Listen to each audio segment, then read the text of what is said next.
দুর্গাপুজো মানে শরতের নীল আকাশে সাদা মেঘের ভেলা।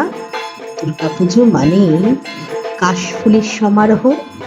দুর্গাপুজো মানে বন্ধু বান্ধবদের সঙ্গে আড্ডা দেওয়া। দুর্গাপুজো মানে আত্মীয় স্বজনদের বাড়ি যাওয়া আসা করা। দুর্গাপুজো মানে প্যান্ডেলে প্যান্ডেলে ঘুরে ঠাকুর দেখা। দুর্গাপুজো মানে খুশির আবহাওয়া। দুর্গাপুজো মানে শিউলি ফুলের গন্ধ। দুর্গাপুজো মানে খুশি খুশি আর খুশি।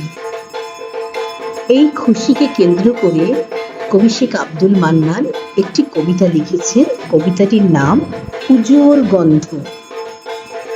শেখ আব্দুল মান্নান। আকাশ জুড়ে করছে খেলা পেঁজা মেঘের ভেলা, কাজের তাড়া নেই কো তাদের সকাল সন্ধেবেলা। যখন খুশি পড়ছে ঝরে গ্রাম শহরের বুকে, পুজোর গন্ধ আসছে যে খোকা খুকুর নাকে।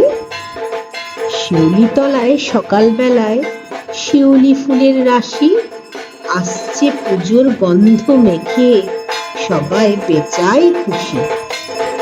ঝ্যাংকুরাকুর বাজবে ঢাক, বাজবে কাসর ঘণ্টা, পুজোর আনন্দে মাতাল হবে ছেলে বুড়োর মনটা। নদীর পাড়ে কাশের বন দুলছে মাতাল হাওয়ায়, শোক তাপ সব মুছে দিয়ে ডাকছে পুজো আয়।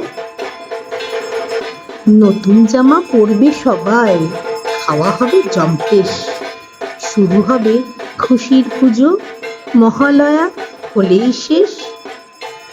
মণ্ডপে মণ্ডপে বাজবে জোরে বীরেন্দ্র কৃষ্ণের শ্লোক, 5 দিনের পুজোয় সবাই হবে আনন্দ লোক। কণ্ঠে জাহানারা রহমান।